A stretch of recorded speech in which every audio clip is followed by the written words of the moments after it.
Indépendance Royale, le numéro 1 du maintien à domicile des seniors vous présente Mon logement, ma vie. Soyez les bienvenus dans la saison 4 de Mon logement, ma vie, confinement, déconfinement, depuis l'arrivée de la Covid en France. Nous allons à la rencontre des seniors pour prendre de leurs nouvelles. C'est un podcast à écouter sur indépendanceroyale.com, disponible également sur l'ensemble des plateformes de diffusion de podcasts. Et pour ce 4e épisode de cette saison 4, nous allons à la rencontre de Daniel, qui avec son époux réside du côté de Saint-Malo. Ils vivent dans leur maison, ils ont 2 enfants et 4 petits-enfants.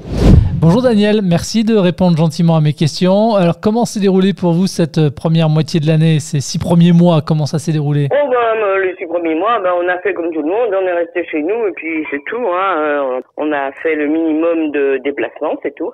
Alors depuis le 9 juin, le déconfinement, il s'est de nouveau accéléré avec la réouverture des restos en intérieur, les cafés, les salles de sport, les piscines, le couvre-feu est passé lui de 19h à 23h. Qu'est-ce que vous pensez finalement de ce retour à une vie un peu plus normale? Je trouve qu'une vie un peu plus normale, c'est un peu mieux. Ça va quand même nous aider à nous balader un peu plus et puis avoir un peu plus de monde aussi. Comment est-ce que vous l'avez vécu, vous, ce 3e confinement par rapport aux 2 précédents? Pas mieux, puisque de toute façon, on est resté chez nous, on n'a pas bougé. Alors, comme ça... Donc ça n'a pas changé grand-chose, quoi? Non, pas grand-chose. Bon, vous avez 72 ans, vous êtes malgré tout considéré comme une personne à risque par les autorités sanitaires. Est-ce que ça vous inquiète ou pas plus que ça? Ah mais non, moi je suis pas à risque, moi tout va très bien, je suis en parfaite santé, non, vacciné et tout, non, je suis pas à risque. Pourquoi est-ce que vous vous êtes fait vacciner? Parce que vous n'êtes pas obligé après tout, mais pourquoi est-ce que vous avez fait ce choix d'aller vous faire vacciner? Parce que de toute façon ça va arriver, tout le monde est obligé de le faire, et si on veut voyager, on est obligé d'être vacciné. Parce que nous on a un projet d'aller à Tahiti voir nos amis qui sont là, donc il faut être vacciné de toute façon. D'accord, avec le pass sanitaire, il n'y aura pas de problème du coup? Voilà, on n'aura pas de souci. Et sinon dans votre famille, tout le monde va bien? Personne n'a été malade? Non, pas du tout. Non, très très bien. Bon. Et comment est-ce que vous continuez à échanger justement avec vos proches? Est-ce que vous continuez à respecter les gestes barrières, la distanciation sociale, toutes ces choses-là? Ah bah oui, on est 4 à table, là, on est sur une table de 5 mètres carrés bientôt, alors... Ah oui, d'accord. Ok. Alors pour l'instant, dans beaucoup d'endroits, le masque il reste obligatoire, notamment dans la rue. Vous en pensez quoi, vous? Je suis pas contre. Ça me plaît pas, j'aime pas ça, mais je suis pas forcément contre non plus. Du coup, aujourd'hui, Daniel, comment est-ce que vous organisez vos journées? À quoi ça ressemble pour vous une journée type maintenant? À manger, dit ma petite fille. Et en dehors de ça? On fait du jardin, on s'occupe comme on peut, on débrousse, on tond, on s'occupe de notre vie, on est en maison alors. Depuis que le coronavirus est en France, est-ce que finalement ça a changé vos habitudes? Est-ce qu'il y a des choses que vous faisiez avant et que vous faites plus ou moins? Ah oui, j'allais faire le gai savoir, mais vous savez pas ce que c'est. Alors. Ah bah non, dites-moi, c'est quoi? C'est question pour un champion, mais entre vieux. Ah, super sympa ça. Et on change de commune à chaque fois, voilà. D'accord, et vous allez reprendre du coup, vous savez ou pas? On sait pas encore. On espère fort, mais on sait pas encore. Ouais, parce que là, c'est bien aussi pour croiser du monde et puis pour partager, quoi. Bah oui, mais bon, il faut partager à être 2 à une table, c'est vrai que c'est moins... C'est moins évident.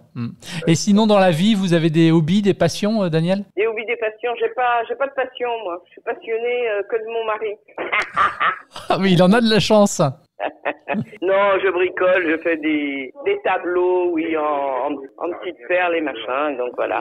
Sinon, vous avez des craintes pour l'avenir, le vôtre ou celui de vos proches en raison de la pandémie? Et je pense d'un point de vue économique, notamment en termes de répercussions. Moi, j'ai pas de crainte, j'ai tout ce qu'il faut pour vivre, j'ai aucune crainte, moi. Et ni pour vos enfants, tout va bien, tout le monde bosse? Mes enfants bossent, mes petits-enfants passent le bac, les autres sont en fac, non. Et vous savez qu'il faut pas trop s'inquiéter pour les suivants, parce que sinon on vit plus, nous. Hein. On s'en inquiète intelligemment, mais bon, on va pas non plus être sur leur dos tout le temps, leur demander si tout va bien. Dans l'ensemble, tout va bien. Tout le monde est en bonne santé. Tant mieux. Daniel, quand je vous écoute, vous m'apparaissez aussi en bonne santé. Vous êtes indépendante chez vous, dans votre logement. Pourquoi c'est important, cette indépendance chez soi? C'est indispensable. Donc on peut rester chez nous, c'est sûr qu'on va rester. Et chez vous, justement, dans quelle pièce vous vous retrouvez le plus souvent? Cuisine, salle à manger, salon, c'est dans la même pièce. Ouais, tout ça, c'est la pièce à vivre? Voilà. Les chambres en haut et véranda, jardin, pelouse. En espérant que finalement tout finisse par aller mieux prochainement et que les confinements soient définitivement derrière nous, quelles vont être les premières choses que vous referez à nouveau? Vous m'avez parlé d'un projet de voyage. On projette Toulon et Tahiti. Tahiti, ça fait du kilométrage, ça. Un peu, oui.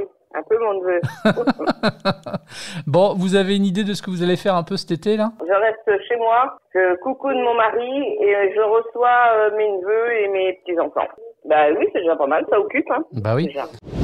Un grand merci à Daniel pour son témoignage, puis évidemment merci également à vous aussi de nous écouter. Mon logement, ma vie, un programme à retrouver sur le site internet independanceroyale.com.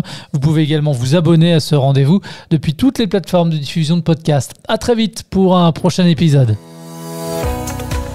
Retrouvez tous les épisodes du podcast Mon logement, ma vie sur independanceroyale.com et toutes les plateformes de diffusion de podcasts.